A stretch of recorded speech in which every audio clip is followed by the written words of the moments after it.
It was the spring of 1988 when Willa Ford first understood that the world had made up its mind about her land. She was sitting at her grandfather's desk when the letter arrived. Not reading, not working.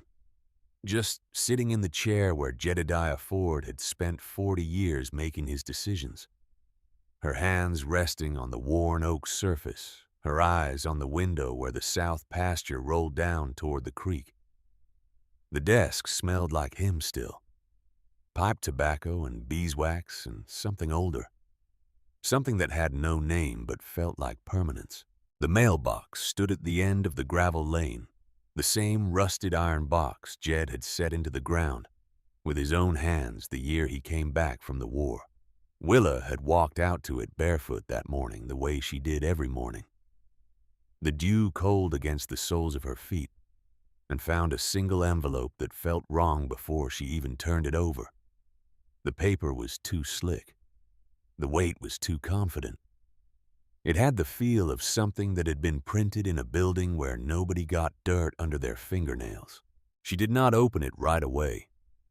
She carried it back to the house, set it face down on the kitchen table, and finished her coffee. Then she picked it up and read it standing at the window. The summit at Whisper Wind Peak, a luxury mountain resort. 500 acres of old timberland on the western ridge. Groundbreaking scheduled for August. The letter used words like community vision and regional growth and partnership opportunity. It was signed by someone whose title took up more space than his name. Willa set the letter down on the table face up and pressed both palms flat against the wood. She had been afraid before. She knew what fear felt like. She had been afraid the morning after Jed died when she woke up, and the farm was hers, and she was 21 years old, and did not know if she was strong enough to be what it needed. She had been afraid the first winter when the pipes froze, and she fixed them alone by lantern light with her hands bleeding from the cold. But this fear was different. This was the fear of something enormous and indifferent moving toward you from a great distance, something that did not know your name and did not need to. She stood at that table for a long time. Then she turned the letter face down again and went out to the barn. The farm was 100 acres in the Blue Ridge foothills of southwestern Virginia, a place where the mountains came down close and the hollows held the morning fog until nearly 10 o'clock. Jedediah Ford had bought the original 40 acres in 1946 with money he had saved during the war and had added to it slowly, carefully. Never borrowing, never overextending the way a man builds a wall one stone at a time. He grew hay and kept a herd of Nubian goats and maintained 12 hives of honeybees in the clover meadows along the north fence line, and over 30 years the farm became known in a small, quiet way for two things: goat cheese that tasted like the mountain itself, clean and sharp and alive, and wildflower honey so complex it stopped people mid-bite, made them look down at the jar in their hands like they were reading something they did not expect to understand. Willa had grown up learning the farm the way children in other places learn to read slowly, and then completely, until she could not separate what she knew from what she was. She was 8 years old, the afternoon Jed crouched down in the south pasture and filled his palm with a handful of dark earth. He held it out to her and told her to smell it. She bent over his hand and breathed in. "Like bread," she said. "Bread just out of the oven." He nodded. He said that was how you knew the soil was alive. He said a dead soil smelled like nothing. He said most people never learned to tell the difference, and that was why most people did not understand what they were standing on. That lesson became the first in a long education, conducted entirely outdoors, entirely through the hands, entirely through patient observation of small things. Jed taught her to diagnose a sick goat by the cast of its eyes before any other symptom appeared. He taught her to read the sky at dusk and know by morning whether she would need to cover the hives. He taught her to listen to the bees not for any one sound, but for the collective voice of the hive, and to hear in that voice the difference between contentment and unease. And one afternoon in the summer, she was 16. He took her into his study and opened the old leather journal that lived in the bottom drawer of his desk. The journal she had seen him write in all her life, but never been invited to examine. He turned to a section near the middle and laid it flat on the desk between them. The pages were covered in his careful script and in pencil sketches, detailed drawings of trees arranged in rows and patterns with measurements noted along the margins. He explained it to her in the unhurried way he explained everything, the way a man speaks when he is not worried about being interrupted. A living barrier, he said, not a fence, a wall made of time. You plant it in layers. The fastest growers go in first. Lombardy poplars, they shoot up like they are in a hurry. Give you your height and your visual screen inside 3 years. Behind them, you plant the dense ones, Norway spruce and white pine species that knit their branches together and hold their needles through every season. Those are your sound wall. A mature stand of white pine will swallow a sound the way deep water swallows a stone. And behind those on the inside, you put your hardwoods, oak, maple, hickory, slow and permanent wood that will be standing when your grandchildren are old. He tapped the sketch with one finger.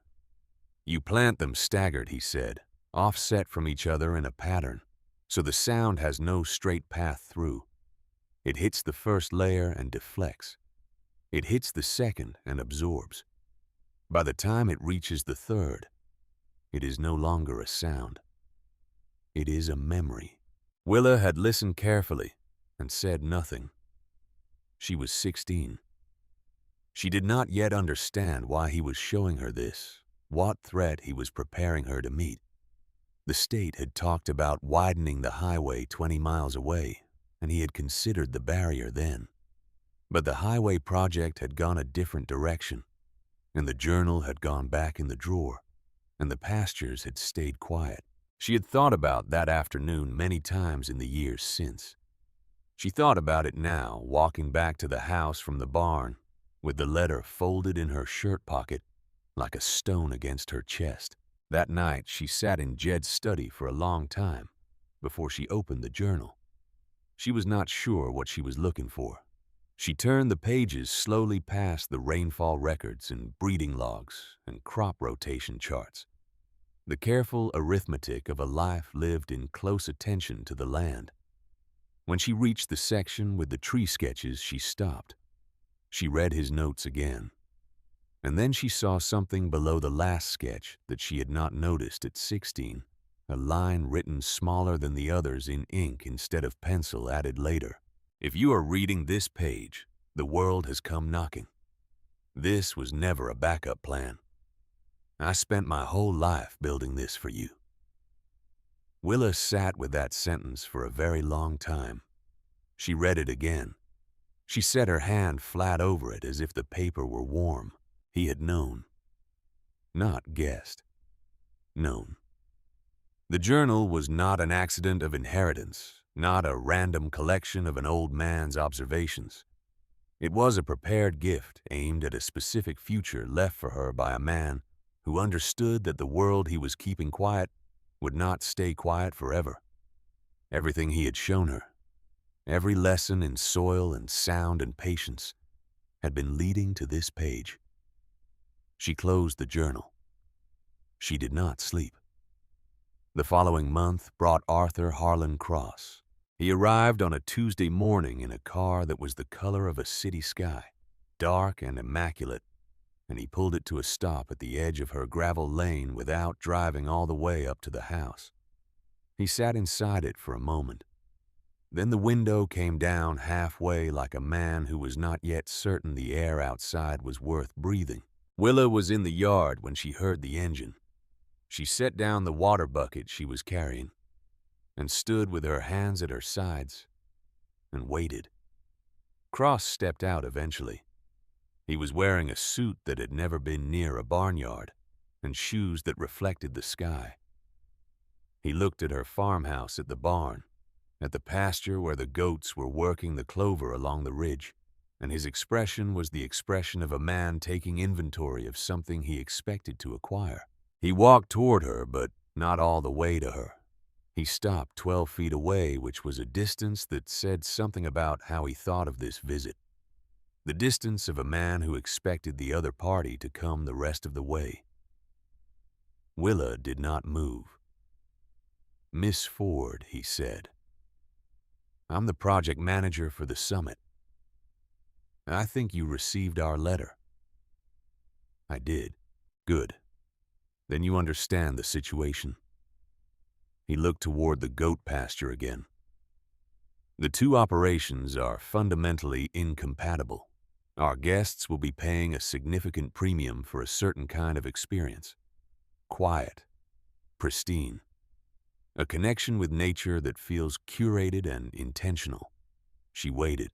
"We're prepared to make you a very serious offer." He continued. "The kind that would allow you to establish yourself somewhere new, somewhere more suited to what you're doing here." He named a number. It was a large number. It was the kind of number that was meant to make a conversation stop. "The farm is not for sale," Willa said. Cross smiled. It was a professional smile, practiced and patient, the smile of a man who had heard this sentence before and knew how to wait it out. "Miss Ford, I want to be direct with you. There will be blasting, heavy equipment, noise and dust for the better part of 2 years. That kind of disruption is hard on livestock, hard on bees especially. Our engineers have been very thorough in their assessment, and I want you to understand clearly what you would be choosing to endure." "I understand perfectly," she said. "The farm is not for sale." She turned and walked back toward the barn before he reached the end of whatever he had planned to say next. She heard him standing there for a moment. She heard the gravel shift under his feet. She heard his car door close and the engine start, and the sound of him driving back out the way he had come. She went into the barn and sat down on a hay bale in the dark and stayed there until the trembling in her hands stopped. She had not told him that she was afraid. She had not told him that the number he named had sent something cold running through her chest. Not because it was not enough, but because it was more than she had ever held in her mind as a single sum. She had not told him that she was 24 years old and alone, and that the weight of this farm sometimes felt like carrying the sky. She sat in the dark and breathed. Then she thought about the smell of bread from a handful of dirt. Then she stood up. The community did not make it easier. Mavis Briggs came that Saturday. Mavis was 68 years old and had lived in the next hollow over for 40 of those years. And she had known Willa since before Willa could walk. She had brought food the week Jed died. She had come to help with the shearing every spring without being asked. She was the closest thing to a grandmother Willa had left, and she sat down at the kitchen table and looked at Willa with the expression of a person who has decided to say a hard thing because love requires it. "Honey," she said, "I have watched 3 generations of your family work this land. I know what it meant to your grandfather. I know what it means to you. But Jed is gone, and you are out here by yourself against a company that has lawyers the way you have fence posts." She paused. "Take the money. Buy something smaller somewhere they haven't found yet. You can start over." Willa poured coffee and set a cup in front of Mavis and sat down across from her. She looked at the older woman's hands, the same capable, weathered hands she had watched shell beans and pull weeds and gentle a frightened animal through 30 years of neighborly work. "Ba oi," she said, and then stopped and started again. "Miss Mavis, I hear you." Mavis waited. "But the farm is not for sale." Mavis looked at her for a long moment. Then she looked down at her coffee. She did not argue further. But when she left, she was quiet in a way that felt like worry, and Willa stood at the window and watched her truck disappear, and understood that the people who loved her most were the ones who saw her most clearly as someone who might lose. She went back to the journal that evening. She read the tree plan again, measuring it against what she knew about the land, tracing the western boundary in her mind, calculating distances. Then she sat down and wrote 3 columns of numbers on a sheet of paper. Trees needed approximate cost per sapling total. She added a 4th column for labor, which was 0 because the labor was hers. The total was everything she had, every dollar from 3 years of cheese and honey sales, every dollar she had not spent on anything that was not essential. Every dollar that lived in the account at the county bank and represented the distance between her and disaster. She looked at the number for a long time. Then she folded the paper, put it in the journal beside Jed's plan, and went to bed. August arrived, and with it the machinery. The first blast shook the house at 6:47 in the morning, a concussive thump that came up through the foundation and rattled the jars on the shelves and sent every goat in the pasture bolting toward the east fence in a clatter of brass bells and churning hooves. Willa was already awake, standing at the kitchen window with her coffee, and she watched the animals run and did not move and did not look away. The construction site was on the other side of the ridge, out of sight, but its presence was total. The dust came first, a fine red particulate that settled on everything, on the leaves of the forage plants and the surface of the creek, and the white painted siding of the barn, coating the world in a slow rust. The noise followed not the single dramatic blasts, but the constant grinding industrial percussion of a civilization being installed where silence used to live, the low mechanical roar of dozers and compactors, the backup beeping of trucks, the metallic scream of steel on stone. The goats were Nubians, a breed that was intelligent and sensitive and profoundly unhappy when the conditions of their world changed without warning. They stopped grazing in a normal pattern. They clustered at the east end of the pasture, as far from the ridge as the fence allowed, and stood there in a tight, anxious group, and made the low sounds that meant something was wrong. Their milk production dropped within 2 weeks. Within a month, it was down by 1/3. The bees were worse. The construction crew worked around the clock in the first weeks, and the floodlights they erected on the western ridge threw an artificial daylight that bled over the top of the hill and down into the hollow, where the hives sat along the north fence line. Bees navigate by light, by the angle of the sun, by the polarized geometry of the sky. The false perpetual noon that poured over the ridge confused their cycles at a fundamental level. Willa watched the hives with a dread she did not speak aloud. She watched the foragers returning late and uncertain. She watched the population density fall in the strongest colonies. She watched the honey stores diminish. She did not sleep well anymore. She lay in the dark, listening to the generators on the other side of the ridge and calculating what she could afford to lose and what she could not. 3 weeks after the blasting began, a flatbed truck loaded with steel sheeting missed the turn onto the construction access road and came grinding down her farm lane instead. The driver, a heavy-set man who seemed confused by the geography of the mountain, drove 40 yards past her gate before he realized his mistake. When he reversed out, he took a section of her west fence with him, the posts pulling from the ground with a sound like something tearing, and 3 of the goats were out into the woodline before Willa reached the pasture. She spent 2 hours getting them back. Then she went to her truck and drove to the construction site office, a trailer parked on a gravel pad near the access road. A man at a folding desk told her someone would look into it. No one called. 2 days later, she drove back. The man who came out to meet her this time was not the man from the desk. He was perhaps 50 broad through the shoulders, wearing a hard hat with the project logo on it, and a look on his face of someone who spent most of his professional life managing things that had gone sideways. His name was Cole Mercer, and he was the chief engineer on the Summit project, and he listened to her without interrupting. She told him about the fence. She told him about the truck.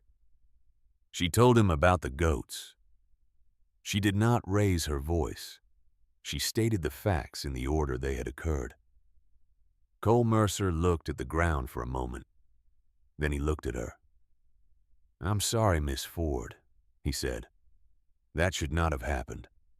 We'll fix the fence today." He did.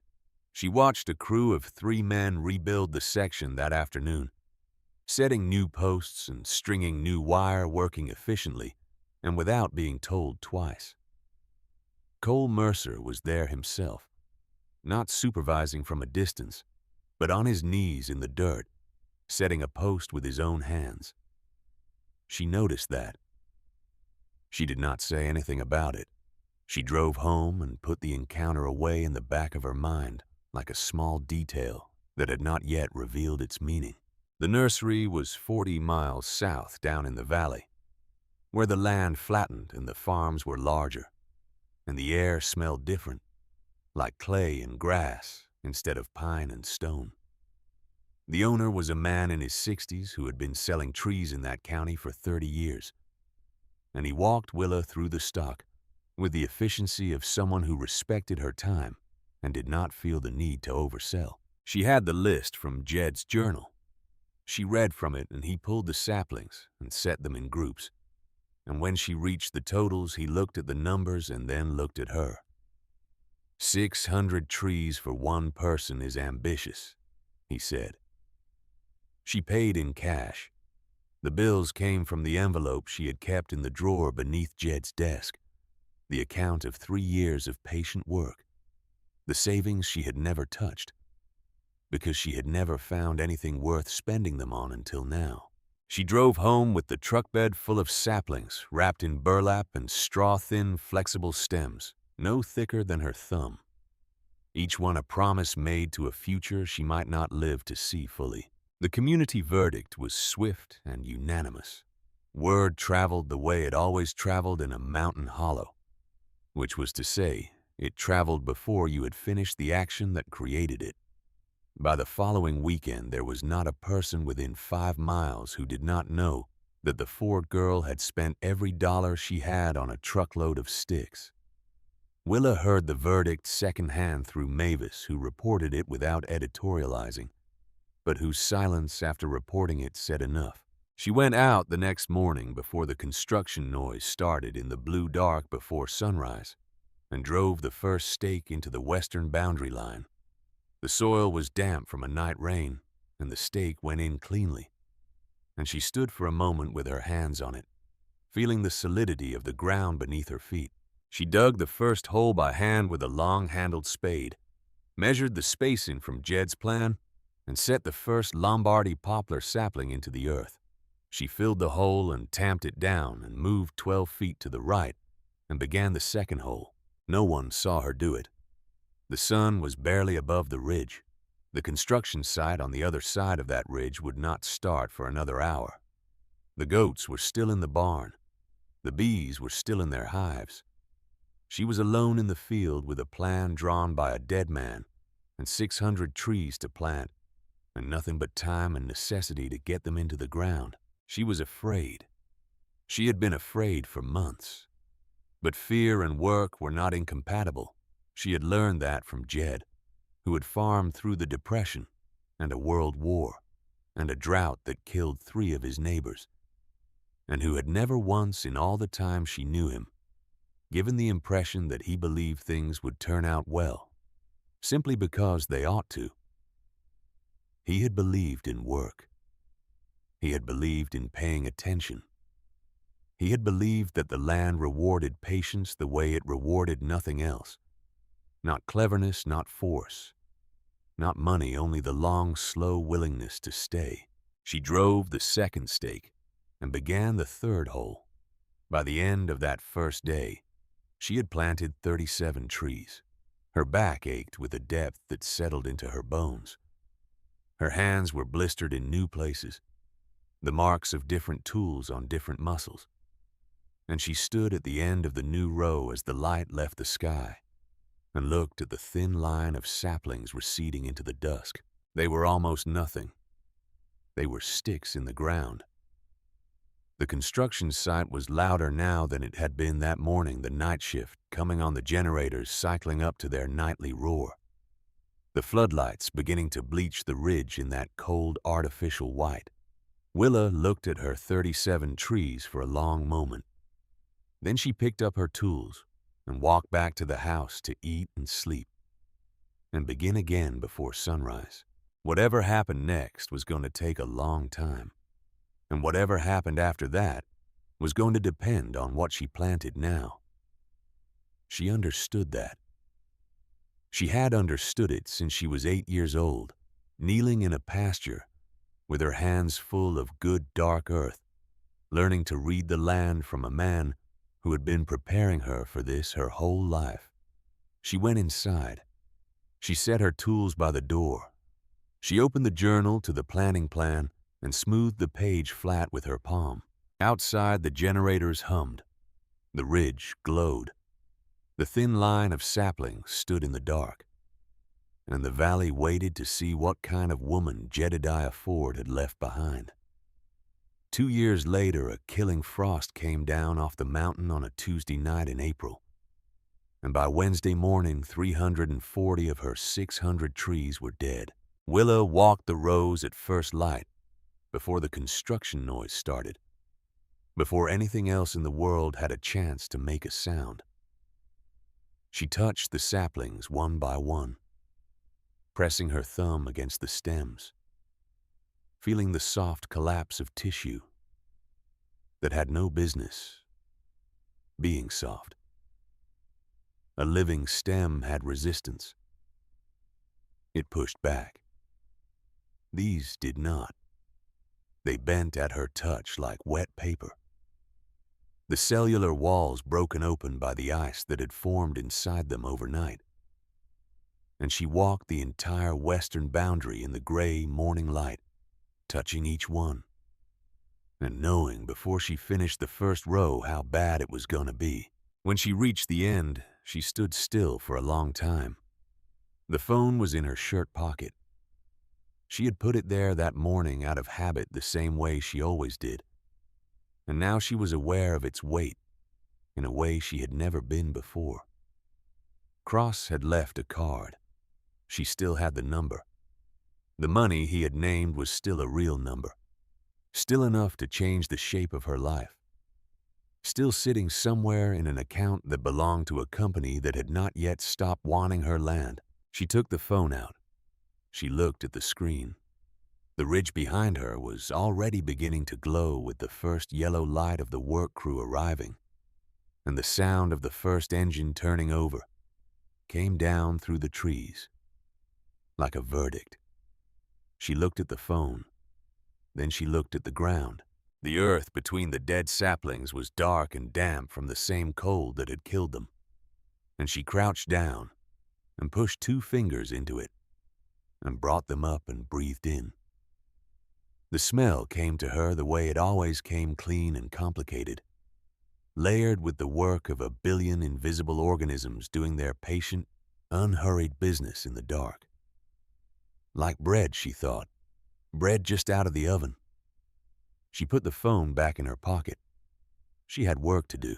She spent that morning pulling the dead saplings, stacking them in a pile at the edge of the field, working without stopping, and she was on the 3rd row when she heard Mavis's truck on the gravel lane.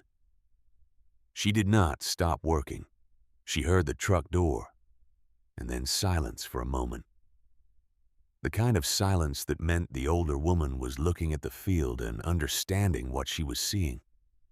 Then she heard the tailgate drop. Mavis came across the field toward her without speaking, moving between the rows with the careful, deliberate step of a woman in her late 60s who had been working land her entire life. She reached Willa and looked at the row of dead saplings, and then looked at the pile that was already stacked at the field's edge. 80, Mavis said. From the nursery down in Boone County. Had them in my barn since Saturday because I thought the cold was coming. And I did not know how to say that to you. without it sounding like I was watching you fail." Willa straightened up and looked at her. Mavis looked back. She was not soft about it. She was not apologetic about it. She just looked at Willa the way she had looked at her the day she was born, with the clear, unsentimental eyes of a woman who decided things and then did them. "Well," Mavis said, "you gonna stand there or are you gonna help me unload?" They planted until dark without talking much. Mavis moved down the rows on her knees with a planting dibble, making holes at the intervals Willa called out, and Willa followed behind, setting the saplings and tamping the earth. The 80 new trees went in by the time the light was gone, and they were not enough to replace what had died. But they were something. They were a statement made in living wood against the possibility of surrender. And when they finished, Willa stood at the end of the last row, and her whole body ached in the way that honest work produced deep and satisfying underneath the exhaustion. Mavis gathered her tools without ceremony. At the gate, she stopped and looked back at the field at the rows of survivors and the new additions standing in the last gray light. "Looks all right," she said, not looking at Willa when she said it. She drove away. Willa stood in the field in the growing dark. That night, she sat in Jed's study and did not open the journal. She sat with the lamp off and the window open, and the sound of the generators coming over the ridge, and thought about a question she had never let herself ask before. Jedediah Ford had built this farm. He had built it carefully over 40 years, stone by stone and season by season. And he had left it to her when she was 21 years old, and he was the most important person in her world. He had prepared her for the fight that was coming. He had left her the plan in the journal, and the knowledge in her hands, and the farm itself as the ground on which to make the stand. But he had also left her alone. She sat with that in the dark for a long time. He had not chosen what came next. He had not chosen the resort or the blasting or the 340 dead trees. But he had chosen to leave 100 acres of mountain land to a young woman without resources and without allies and without anything but his teaching and her own will, and the question she had never asked out loud was whether that was a gift or a weight. She did not arrive at an answer. She sat until the question exhausted itself the way hard questions did when you stopped trying to solve them and let them find their own level. And sometime before dawn, she understood that the answer did not matter. The question was her question. The land was her land now. Not because he had given it to her, but because she had chosen it every morning since he died. Chosen it with her boots and her hands and her body's honest labor. The inheritance was Jed's. The decision to stay was hers. She stood up. The generators on the ridge were running their night cycle steady and indifferent. She went outside and walked the rows one more time in the dark, trailing her fingers along the tops of the surviving trees, counting them by feel. When she came in, she opened the journal and picked up a pen and wrote one line beneath Jed's last entry on the planning page. Still here. The legal letter arrived on a Thursday morning in October, 3 years into the fight, delivered not in the mailbox, but by a courier who required a signature. The envelope was thick and heavy and came from a law firm in Roanoke whose letterhead featured 3 names and an address that suggested a building with marble floors. Willa read it at the kitchen table twice. The resort's attorneys had engaged a title researcher who had spent 4 months working through the property records at the county courthouse, and what he had found was a covenant in the original 1923 deed for her parcel. A clause establishing a right-of-way for an access road running through the northwest corner of the Ford property. 12 muffled acres that happened to contain the most critical section of the tree barrier she was building. The dense core of white pine and Norway spruce she had planted 3 rows deep, and which were now at 4 years of growth, beginning to do the work Jed had described. The right-of-way had apparently belonged to an old logging track that had not been used in decades. The resort argued that the right-of-way was still legally active, that the trees Willa had planted within its corridor were an unauthorized obstruction, and that she was required to remove them within 60 days, or the resort would seek a court order compelling removal. Attached to the letter was a proposed agreement. If she signed it, they would not pursue the removal order. The agreement also included at the bottom of its 3rd page a clause establishing the resort's right of first refusal to purchase the Ford property should she ever decide to sell. She read that clause 3 times. Then she set the letter down and looked out the window at the pasture for a long while. Wade Donovan had his office above the hardware store in Gracie Junction. A 2nd-floor room with 2 windows and a wall of bookshelves and a desk covered in organized piles of paper that he navigated with practiced confidence. He was 55 years old and had been practicing law in this county for 28 of those years. And he had the particular patience of a man who had spent decades watching large organizations attempt to extract things from small ones, and had developed strong professional feelings about the outcome of that contest. He read the letter, and then he read it again, and then he opened the bottom drawer of his desk and took out a rolled architectural tube from which he extracted a county cadastral map dated 1887. He unrolled it on his desk and leaned over it with his reading glasses low on his nose. He found the parcel. He found the logging track the 1923 deed had referenced. He traced it with his finger. Then he picked up the phone and called the county recorder's office and asked a question. He listened for 90 seconds and said, "Thank you," and hung up. He looked at Willa across his desk. The logging track was removed from the official county road register in 1931, he said. When the county built the new access road up the south face, it superseded the old track, and the recorder at the time struck it from the register. There are arguments about whether striking it from the register extinguishes the right-of-way or simply removes it from active county maintenance. Those arguments are what this lawsuit is going to be about. Willa looked at him. "How long?" 14 months, he said. "Maybe 16. And the fees would run to $18,000 before it was over."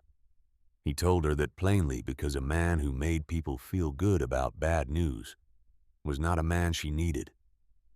He watched her face while he said the number. She did not flinch. She looked at her hands. "Can I pay in installments?" she said. He said yes.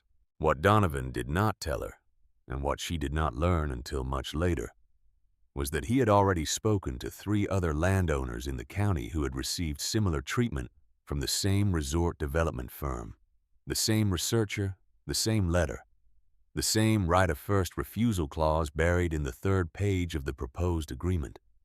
He had filed on behalf of one of those landowners 6 months ago, and he had a strong feeling about where the law stood. He did not tell her because he was not certain, and he had learned over 28 years not to offer comfort he could not guarantee. The lawsuit was filed on a gray November morning. The resort's attorneys responded within 10 days with a motion that ran to 40 pages. Donovan read all 40 pages, made 11 pages of notes, and filed a 14-page response. The legal correspondence went back and forth through the winter like a slow-moving argument conducted entirely in formal language, and Willa read every document he sent her and asked questions and went home and kept planting trees. It was the 4th year into the construction when she found Cole Mercer at the floodlight post. She had noticed the change 2 weeks before she understood it. The light that had been flooding over the ridge and washing her hive yard in artificial white had shifted. Its angle had dropped. Where it had once cast a hard, bright pool across the north fence line and into the open ground where the hives sat, it now fell shorter, stopped by the ridge itself and the growing line of poplars along the top. She had thought at first it was the trees that they had finally grown enough to catch the light. But the change was too sudden and too precise for that. She drove to the construction site on a Wednesday evening and asked the man at the gate if the floodlight array on the western post had been adjusted. He said he didn't know what she was talking about. She asked to speak to someone in site management. The person she reached by phone said they would look into it. She drove home.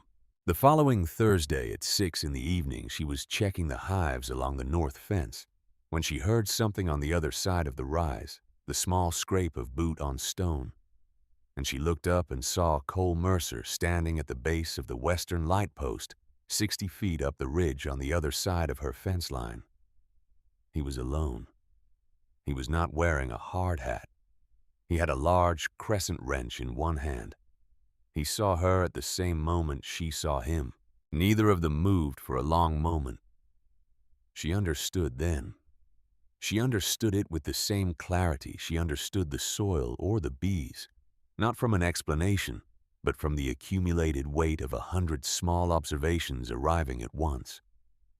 The changed angle, the lack of documentation, the fact that he had come alone and in the evening and without his site insignia. He had done it the way a person does a thing they have decided to do without asking permission. She thought about the fence he had fixed in an afternoon. She thought about the way he had been on his knees in the dirt setting the post himself. She looked at him across the fence line. He looked at her. His face said nothing, but the wrench in his hand said everything. She nodded. He nodded. She turned back to the hives. She heard him descend the ridge and walk away through the brush. She never spoke of it to anyone. Not to Mavis, not to Donovan, not to a single living person. She tucked it into the same part of herself where she kept the smell of the earth and the sound of Jed's voice and the things that were too important to talk about because they live below the reach of language. But that evening she drove to the general store and bought a jar of local sourwood honey from the shelf. The kind the grocery carried produced at a commercial operation 40 miles east. She tasted it in the parking lot.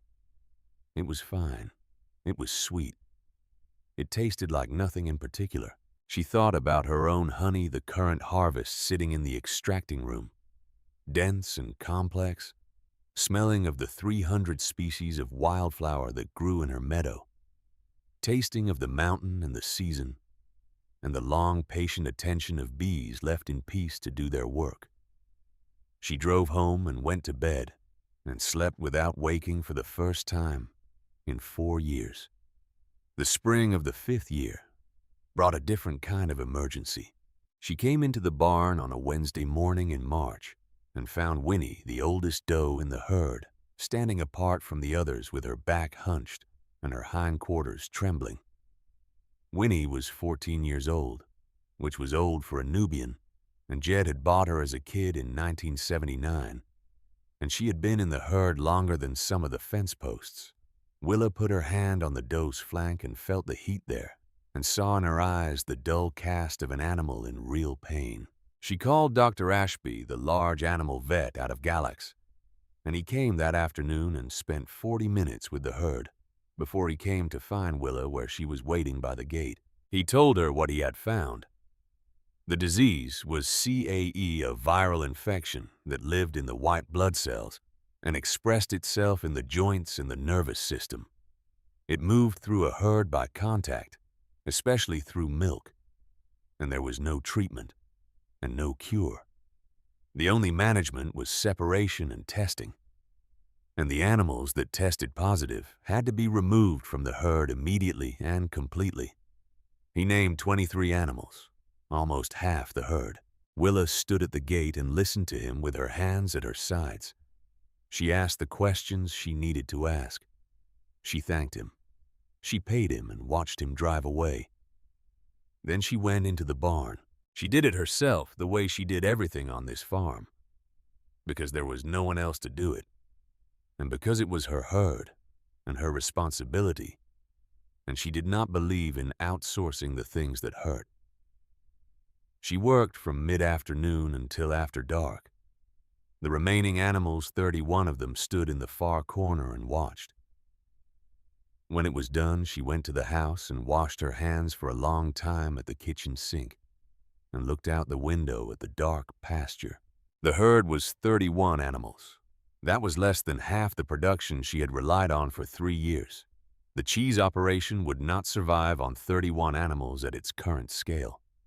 She would need to rebuild the herd from tested animals, which would take time and money she did not currently have. And in the meantime, she would need to cut expenses somewhere, or find income somewhere, or accept that the farm was going to get smaller before it got larger. The 7th month's payment to Donovan came due in November, and she did not have it. She called his office on a Monday morning to explain. His assistant put her through. She said what she needed to say plainly and without apology, because she had not done anything wrong, and there was no reason to apologize for facts. Donovan was quiet for a moment after she finished. Then he said, "I'll continue. Don't worry about November." She started to say something. He spoke first. "Miss Ford," he said, "this is a case I intend to win. You just take care of your herd." He did not ask for the money back. Not then and not later, as she eventually pieced together from the incomplete records of her own payments. She never fully understood what accounted for that, and she did not ask because some things were better accepted than explained. The herd rebuilt slowly. She was careful about every acquisition testing before purchase, quarantining new animals for 8 weeks before integrating them, building the numbers back 1 animal at a time over 18 months. The cheese production recovered by increments. The honey harvest was beginning to stabilize as the tree barrier grew tall enough to soften the light bleed from the ridge.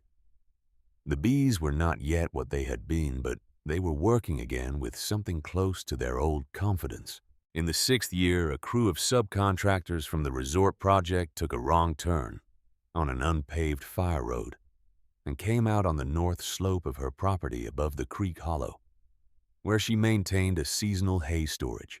The fire road ran along the edge of a natural drainage channel, a small, clear runoff creek that fed the meadow's water table. The subcontractors were running drainage work for a new section of the resort's golf course, and they had been told to redirect a runoff channel, and someone with incomplete information had identified this one as the target. They brought in a track hoe. They were 2 hours into the work before Willa came over the ridge on her ATV and saw what was happening. She drove to the gate of the construction site and asked for the site manager on duty. A man named Buford came out large and unhurried, with the practiced composure of a man who managed confrontations for a living. "Your crew is on my land," she said. "Ma'am, the drainage easement paperwork indicates that channel is within the project corridor. That channel is on my property," Willa said. "You can look at the survey markers if you want to drive up there. The red stakes are mine." Buford looked at her with the flat professional neutrality of someone deciding how much of an obstacle this was going to be. "I'll need to make a call," he said. "You have about an hour before I drive to the county environmental office," she said. "That creek feeds into a tributary that flows into the main creek downstream. Disturbing it without a permit from the state water authority is not a paperwork problem. It's a violation." She did not raise her voice. She stated facts in the order in which they mattered. Buford made his call. She sat in her ATV at the gate and waited. 40 minutes later, he came back out and said the crew had been recalled and the work had been stopped. She drove home. The channel was intact. The meadow's water table was undisturbed. That evening, she called Phyllis Keller at the county environmental office to make sure there was a record of the incident. Phyllis was 51 years old and had been doing her job since before the resort was a concept on a drawing board, and she took down the information and said she would send an inspector out in the morning and that Willa should document the site condition with photographs before nightfall. Willa drove back up to the creek hollow with a camera and took 24 photographs in the fading light. She added them to the file she had been building since the first month of construction. The file lived in a box under Jed's desk, and it contained 7 years of documentation photographs, written accounts with dates and times, rainfall records and hive population counts and milk production logs. She had been keeping it the way Jed had kept his journals, not because she knew what she would use it for, but because a farm was a system, and a system needed records, and because somewhere in the back of her mind she understood that the day would come when the difference between what she said and what she could prove would be the difference between winning and losing. The judgment came down on a Wednesday morning 14 months after Donovan filed. She drove to his office, and he was standing when she came in, which was not his normal posture, and he handed her the ruling across the desk. She read the first paragraph and then looked up at him.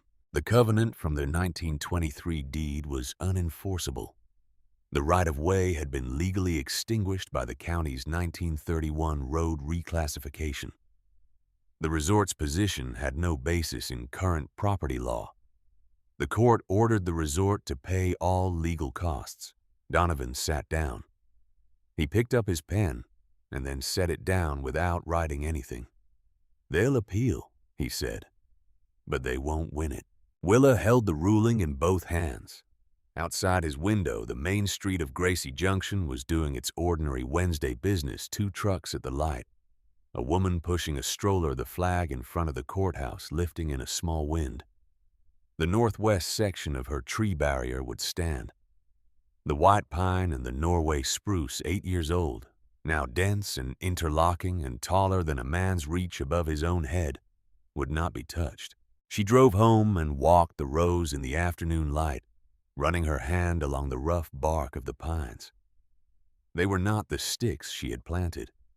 They were trees. They had weight and permanence.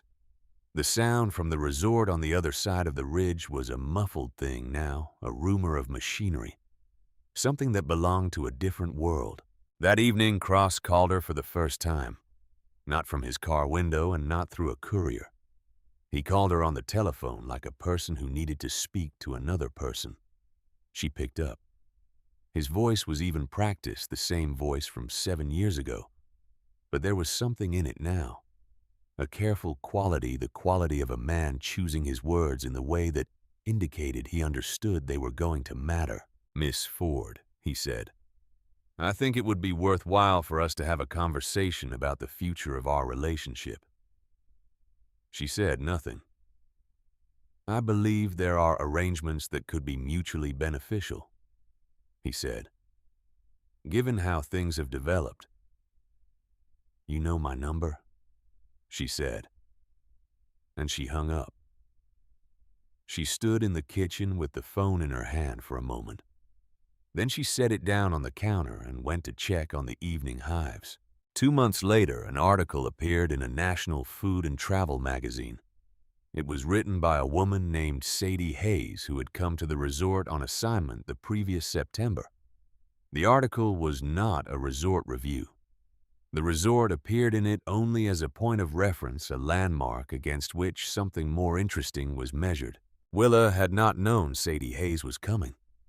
She had not known anyone was coming that morning in September, when she looked up from the cheese press and saw a woman in hiking boots sitting on the bottom step of her porch, eating directly from a small wheel of chèvre she had taken from the honor system stand at the end of the lane with the expression of someone who had just heard a piece of music. They had not expected to move them. Willa had walked out and stood in the yard and looked at her. The woman looked up. She said, "How long have you been making this?" 8 years, Willa said. The woman nodded slowly. She looked at the cheese in her hand. She said, "They're serving imported Vermont brie at the 5-star resort a quarter mile up that hill." She paused. "How is that possible?" Willa looked at her for a moment. "Come inside," she said. "I'll put on coffee." The article ran to 4,000 words.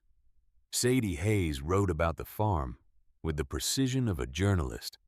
and the feeling of someone who had been ambushed by something real. She wrote about the cheese and the honey. She wrote about the living wall of trees on the ridge, visible from Willa's kitchen window, green and dense and impenetrable. She wrote about what it meant to hold ground in a world that was constantly making offers on it.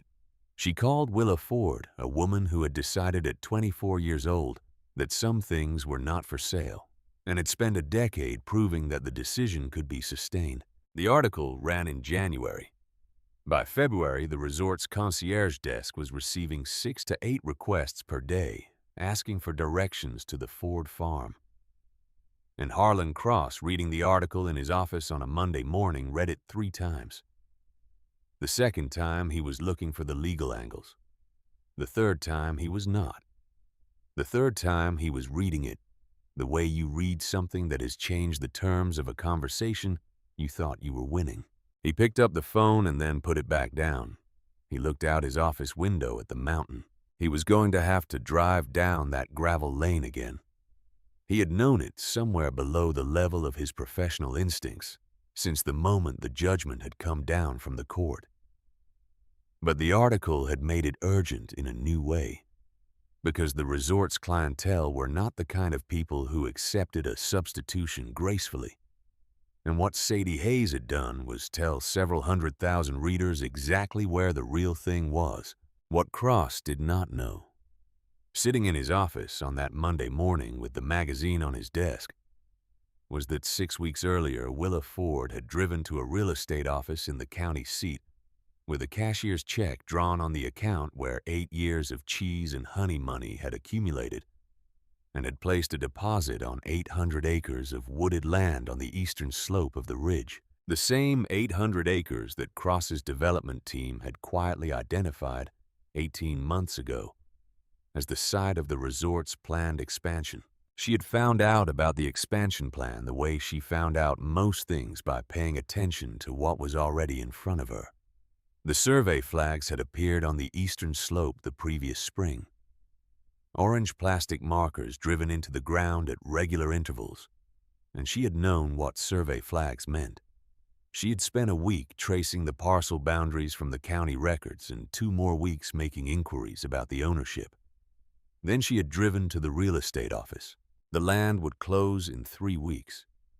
The deed would go directly into the name of the Blue Ridge Hollow Land Conservancy, a nonprofit organization that Willa had incorporated with Donovan's help 4 months before the transaction, whose charter prohibited development of any kind on the parcels it held in perpetuity. Forever was a long time. She had spent 8 years learning that the only thing that could answer a company with lawyers and money and a long-range plan was a person with patience and a longer one. The article was still running in mailboxes and waiting rooms and hotel lobbies across the country when Cross scheduled the drive down her gravel lane. He did not know yet what was waiting for him on the other side of it. Harlan Cross drove down the gravel lane on a Thursday morning in March, 11 years after his first visit. And this time he drove all the way to the house. Willa heard the car before she saw it. She was on the porch, shelling the last of the winter-dried beans into a metal bowl, working through the pods with the practiced rhythm of a woman who had done this 10,000 times. And she did not look up when the sound of tires on gravel came up the lane. She kept her hands moving. The beans clicked against the bottom of the bowl in a steady, unhurried percussion. Cross parked and sat in the car for a moment. Then he got out. He was older. The suit was newer and more expensive, but the man inside it had accumulated something that good tailoring could not conceal: a weariness around the eyes, a careful quality in his movements, the look of someone who had spent a decade managing the consequences of underestimating things. He walked all the way to the porch steps this time. He stood at the bottom of them, not at the 12-foot distance of their first meeting, but close enough to be addressed as an equal. Willa shelled another pod. The beans fell into the bowl. She let him stand there until he had fully arrived in the moment, until there was no more professional composure to hide behind. "Miss Ford," he said. "Mr. Cross," she said. The sound of the beans was the only other noise.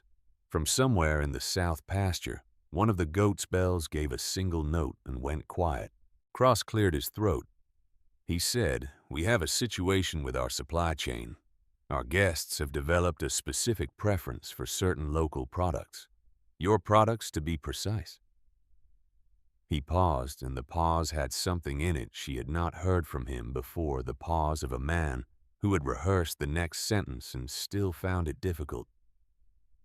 "We would like to discuss the possibility of the farm becoming a supplier to the resort's restaurants and gift operation."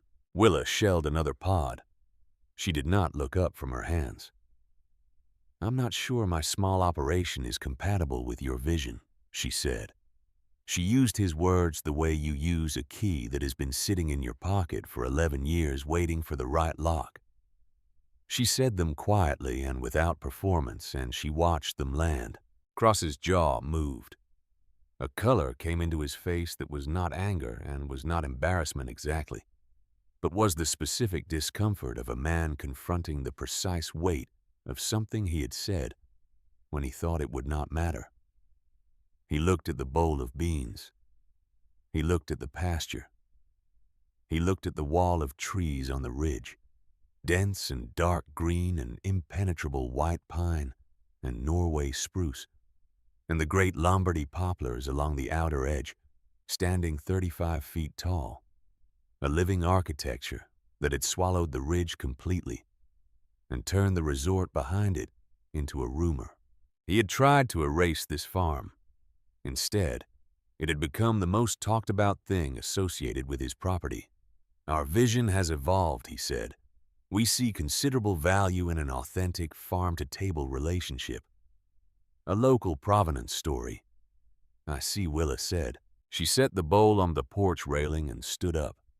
She wiped her hands on her jeans. She looked at him directly for the first time since he had walked across her yard, and she let him look back at her, at the woman she had become over 11 years of work that he had tried to prevent and failed. "I might be willing to discuss a proposal," she said. "My attorney will be in touch to schedule a meeting. You can have your people call his office." She picked up the bowl and went inside and closed the screen door behind her. She stood in the kitchen and listened to his footsteps on the gravel, and then the sound of his car turning around and going back out the lane. Then she set the bowl on the counter and looked out the window at the ridge and the great green wall of trees, and breathed out slowly the way you breathe out at the end of something that has been held in for a very long time. She was not triumphant. That was the thing she noticed most clearly standing alone in her kitchen, in the quiet that followed his departure. She had expected to feel something large, some release of the pressure that had been building for 11 years, some flood of vindication. What she felt instead was something smaller and more solid, the satisfaction of a structure that had held against the force it was built to resist. The wall had done what she planted it to do. The land had done what Jed had always said it would do if you gave it time, and stayed. She picked up the phone and called Donovan. The meeting took place the following Thursday at the kitchen table in the same room where she had eaten every meal of her life on this farm, where Jed had made every decision, where the wood of the table was worn smooth in the places where hands had rested for 40 years. Willa sat on one side with Donovan beside her. Cross arrived with 2 attorney's men who wore their suits the way people wore armor, and they looked at the kitchen with the careful neutrality of people trained not to show surprise. Willa had put out coffee in thick ceramic mugs without asking who wanted it, and they all had a mug in front of them by the time the papers came out. Donovan did the talking. That was the arrangement.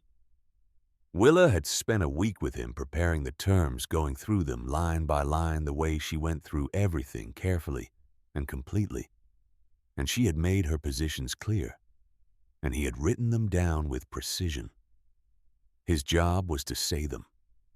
Her job was to sit still and let him. The price for the cheese and the honey was not a wholesale price. It was retail, plus a delivery premium. plus a seasonal adjustment clause tied to production yield.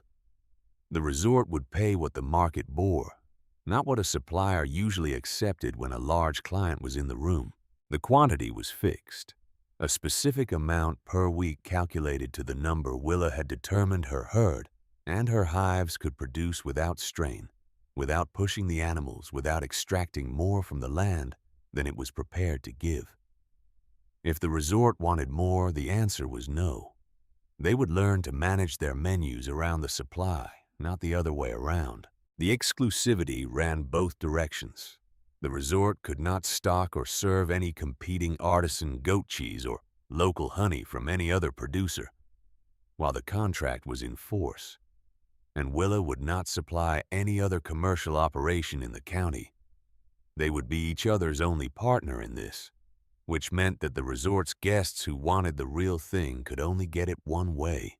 Donovan worked through the terms in order, and Cross's attorneys made notes and occasionally conferred in low voices.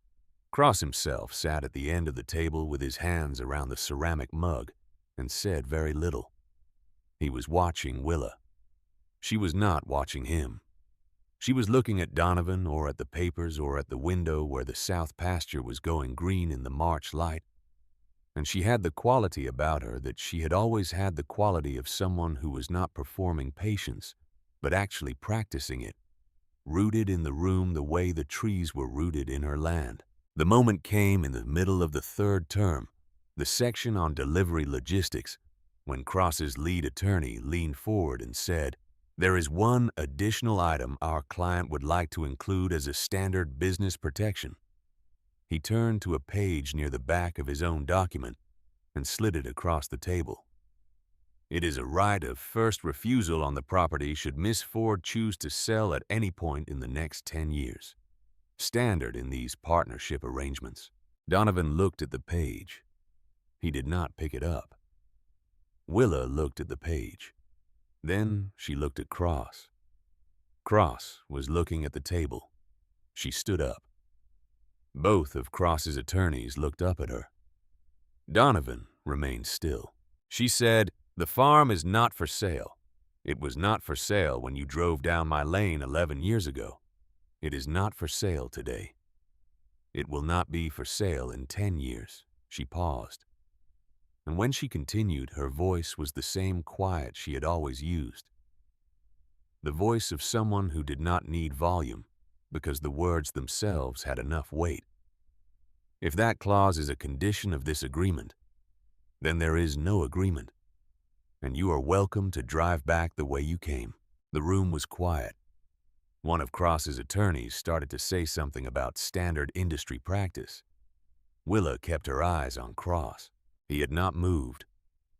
He was still looking at the table, but something in his posture had changed, a slight settling the adjustment of a man who has just confirmed something he already knew. He looked up from the table and met her eyes, and for a moment they were simply two people in a room without titles or legal representation or the accumulated weight of 11 years of opposition. And she could see that he understood. He had understood for some time. The clause had been a test, or perhaps a reflex. The final instinct of a man whose entire professional life had been organized around the acquisition of things other people were reluctant to let go. He shook his head at his attorney. "Remove it," he said. The attorney hesitated. Cross said it again flatly without explanation. "Remove it." The clause was crossed out. Donovan made a note. They worked through the remaining terms without incident. Cross's attorneys pushed back on the flight corridor restriction, the 2-mile buffer around the property, within which the resort's scenic helicopter tours could not operate. They cited FAA airspace regulations and the complexity of rerouting established flight paths. Donovan let them make their arguments. Then he reached into his briefcase and produced a bound report, 40 pages prepared by an independent acoustical engineer who had visited the farm twice over the previous spring and measured decibel levels at multiple points across the property during the resort's regular tour flights. The report showed that a helicopter at standard touring altitude passing over the property created sound levels at the hive yard that fell in the same range as sustained heavy machinery. It showed milk production data from the herd cross-referenced against dates and times of overhead flights. It showed hive population fluctuations measured at fortnightly intervals over 18 months. Alongside the engineer's report, Donovan placed a second document, a logbook. It was a composition notebook, one of many, and it was filled with Willa's handwriting, dated entries going back 11 years, recording every flight, every observed disturbance in the herd, and the hive's every measurable impact on production, written in the same careful script in which Jed had recorded his rainfall totals and crop rotations. 11 years, every day, in the same handwriting that had written still here in the margin of a dead man's journal, on a morning when she had 340 dead trees and a half-empty herd, and no certainty of anything except that she intended to stay. Cross's attorney looked at the stack of documents and did not say anything further about FAA regulations. Cross himself looked at the logbook for a long moment, then looked out the window at the ridge. He picked up the pen. They signed. Donovan gathered the documents with the practiced efficiency of a man who had seen this scene before and understood its weight without needing to remark on it. He shook hands with Cross's attorneys. He nodded at Willa. She walked them all to the door. Cross was the last one out. He paused on the porch, his hand on the railing, and looked out at the pasture and the tree line and the shape of the mountain beyond it. He stood there for a moment in the way of a man who is looking at something and working out what he actually thinks about it. He said, not turning around, "You knew we were planning to expand to the east slope." Willa said nothing. He said, "The 800 acres." She still said nothing. He turned then and looked at her, and his face had the expression of a man arriving finally at the correct assessment of a situation he had misread for 11 years. "When did you buy it?" he said. "6 weeks ago," she said. He looked at her for another moment. Then he walked to his car. He did not look back. She watched him drive out the lane and turn onto the county road and disappear. And she stood on the porch for a while after the sound of his engine was gone. The pasture was green, and the goats were working the clover near the east fence, and the bells moved with them in their wandering melody. The ridge to the west was a solid wall of dark green, the resort behind it. Invisible, the sounds of it absorbed completely by the layered mass of pine and spruce, and the great poplars along the outer edge, standing against the sky. She thought about Jed. She thought about him sitting in the study with the journal open, adding that last line in ink after everything else was written, preparing the gift, aiming it at her. She had carried him a long way, but she had arrived here on her own feet. 2 weeks after the signing, Mavis Briggs came to the house on a Sunday afternoon and sat down at the kitchen table, the same table where the contracts had been signed, and looked at Willa with the clear, direct gaze she had used her entire life for things that mattered. "I was wrong," she said. "I told you to sell. I told you one person was not enough." She paused, and her hands were flat on the table, and she was not looking away. "I was wrong about all of it." Willa poured coffee and set a mug in front of her and sat down. "You weren't wrong," she said. "You didn't know the trees would grow." Mavis looked at her. Her eyes were wet, but she did not do anything with that, just let it be there. Willa said nobody knew, including me. They sat together in the kitchen with their coffee, while the Sunday afternoon light moved across the floor. And it was one of those hours that did not require anything from either of them, beyond the simple fact of sitting together in a place that had endured.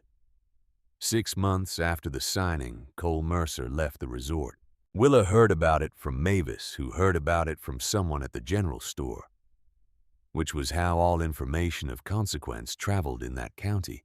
He had bought 15 acres on the far side of the ridge, 3 miles down the road, and was setting up a small pastured poultry operation. He had built a house there himself. with his own hands on land that sloped down toward a clean creek. Willa did not call him and did not drive by. She knew what she knew about him, and it was enough the way certain things were enough without being more. The wrench in his hand at the base of the light post, the fence rebuilt in an afternoon, the particular quality of a person who sees what needs to be done and does it without being asked and without needing acknowledgement. One morning the following spring, she found a small paper bag hanging from the top post of her gate, tied there with a piece of baling twine. Inside were 8 brown eggs still warm, and a folded piece of paper. She opened the paper. The handwriting was careful and unadorned. It said, "Thank you for understanding." There was no name. She stood at the gate in the morning light and held the note for a moment. Then she carried it back to the house and opened Jed's journal to the inside back cover where she had been keeping things, and she set it there with the small collection of objects that had accumulated in the margin of this particular life. A survey stake, a dried clover blossom, a county court ruling printed on plain white paper. She closed the journal and put it back in the desk drawer.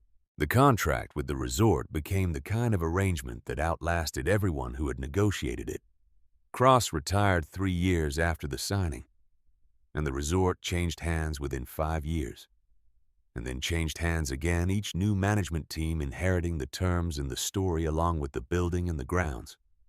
Willa's cheese and honey appeared on every version of the menu described in the resort's marketing materials, with a reverence that would have amused her if she had allowed herself to read such things, which mostly she did not.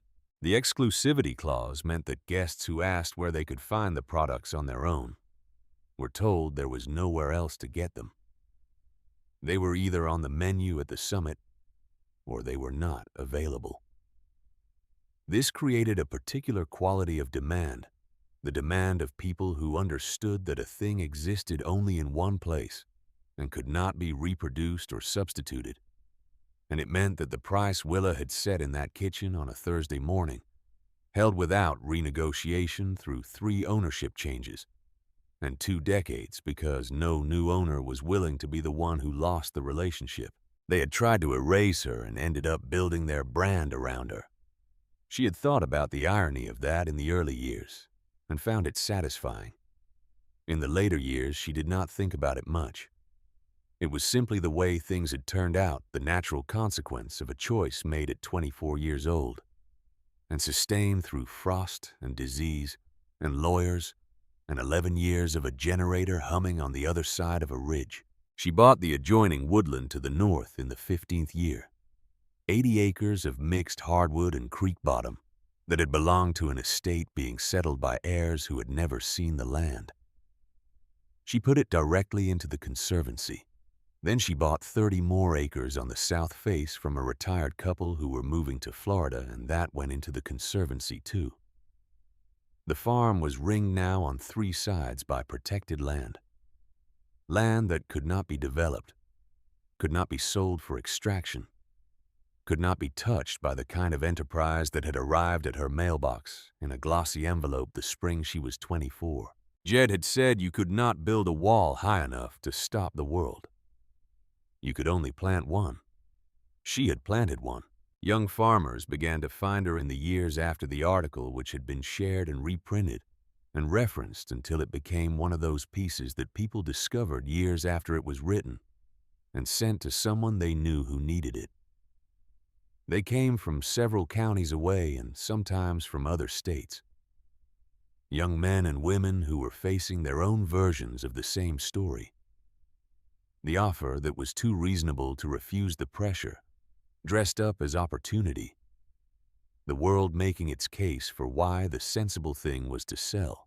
She would walk with them along the western tree line the way Jed had walked with her, and she would show them the layers. The outer poplars 40 feet tall now, their silver bark smooth as water. The spruces behind them, their lower branches interlocking in a dark, continuous wall.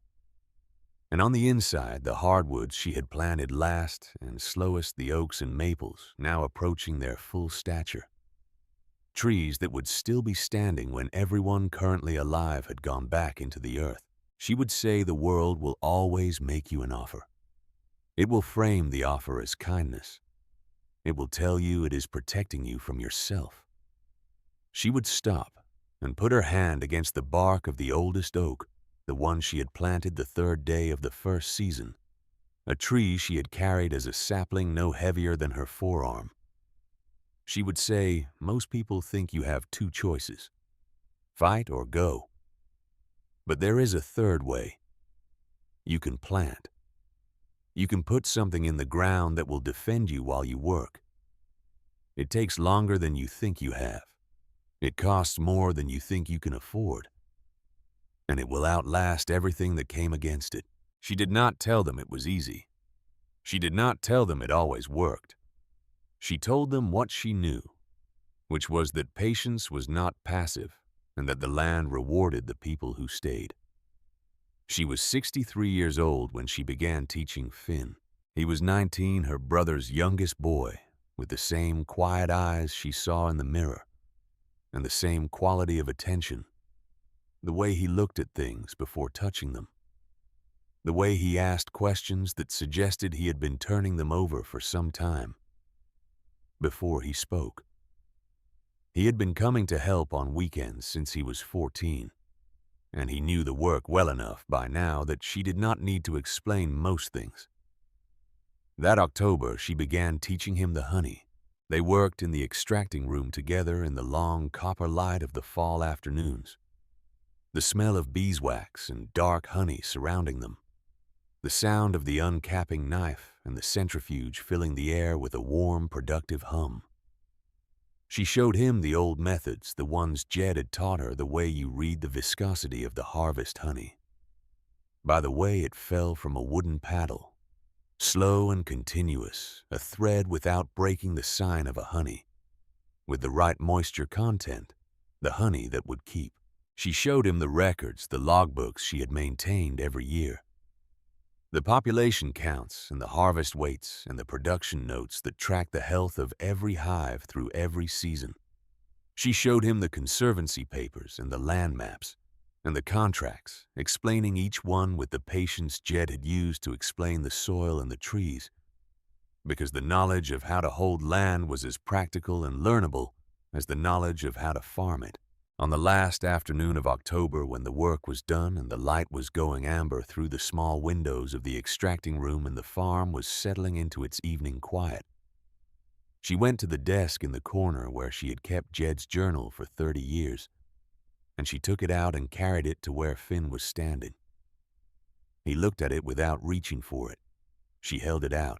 He took it with both hands, the way you take something that has weight beyond its physical weight.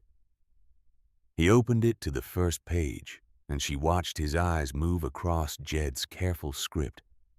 The dated entries, the rainfall measurements, the breeding records, the 40 years of attention recorded in the same unhurried handwriting. He turned pages slowly, working toward the middle, and when he reached the tree plan, he stopped.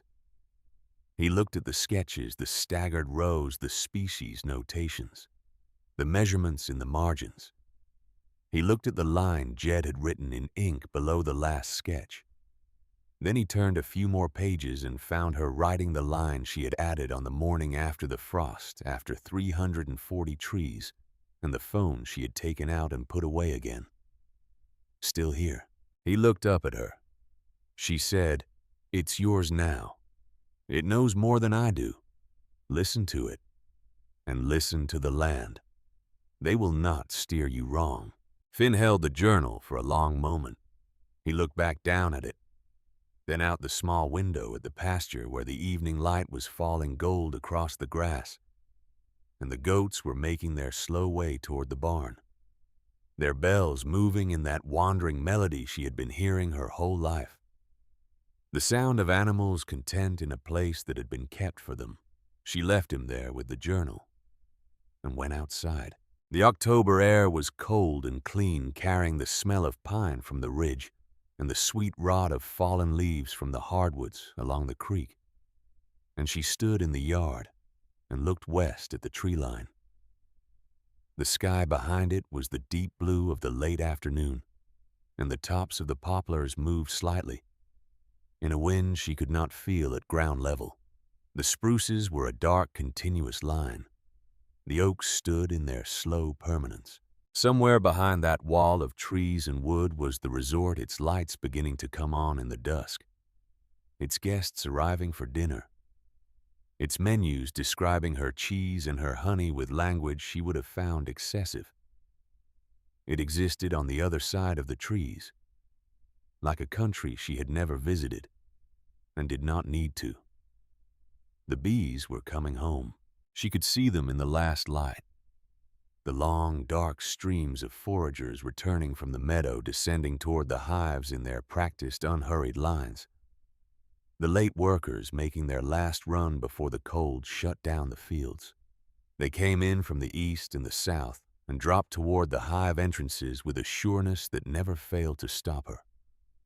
The sureness of a living thing that knows exactly where home is and has been, finding its way back to it its whole life. She stood and watched them until the light was gone. Behind her, the extracting room was warm and bright.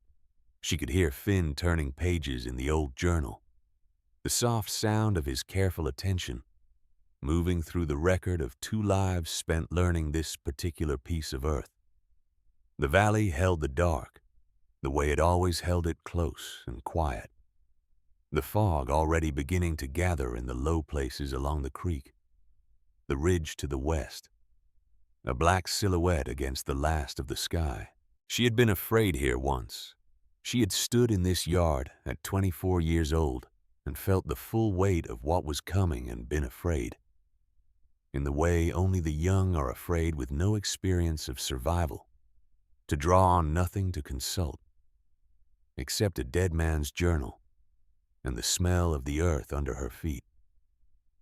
She was not afraid now. She breathed in the cold October air, the pine and the wet leaves, and underneath them, the faint dark sweetness of the hives. And she felt the ground solid under her feet, the way it had always been solid, the way it would go on being solid long after everyone who had ever tried to change what stood on it had turned to the same good earth they had underestimated. The world had come for her land. She had planted something instead, and everything that came after was simply what grew.